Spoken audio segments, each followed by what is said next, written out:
back 70 years ago this week, one of the worst tragedies in the history of wildland firefighting unfolded north of Helena. MTN's Andy Curtis hiked into Mann Gulch to visit the final resting place for 13 brave men. You can't mess with some of these elements when they're against you. I mean, you're in big trouble sometimes. On August 5th, 1949, 15 smoke jumpers from Missoula were dropped into the Mann Gulch area of the Helena National Forest to fight a reported lightning-sparked fire. At first glance, it was an easy task for the skilled crew, but problems started immediately.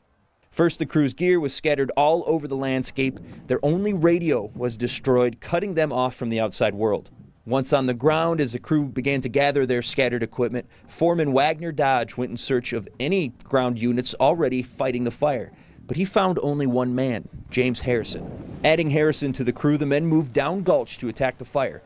But a wind shift caused previously unnoticed spot fires, trapping the crew between two fires on both sides of the gulch. What's interesting about this one, though, is that wind not only changed direction and did a right turn, and came up that canyon. It came up the canyon when it was getting toward the end of the day, and it probably should have been going down the canyon.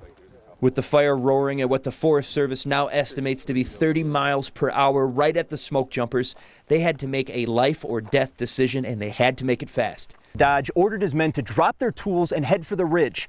But with fire nipping at their heels on a steep slope like this one, it was a race that 13 of them wouldn't win. With flames devouring the landscape behind the men, Dodge did something that hadn't been taught to the jumpers before. He lit the unburnt grass around him on fire, burning the area to black and robbing the flames of fuel.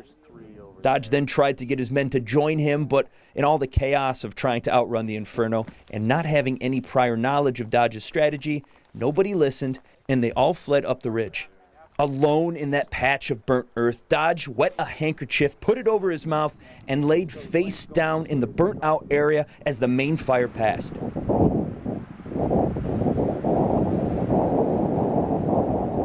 Only Dodge and two other smoke jumpers, Robert Salih and Walter Rumsey, would survive. The Mann Gulch fire took the lives of 13 brave men.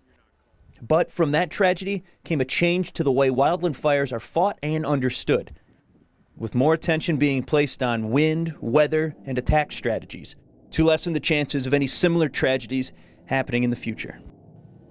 Reporting from Mann Gulch, Andy Curtis, MTN News. And the same DC-3 that carried the smoke jumpers to the Mann Gulch fire was back in the air on Monday to honor the firefighters who died. The plane, dubbed Miss Montana, was on display at the Montana Army National Guard's Aviation Support Center in Helena.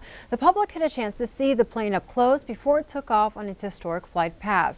The plane took off around 10:30 and headed north to the Gates of the Mountains area.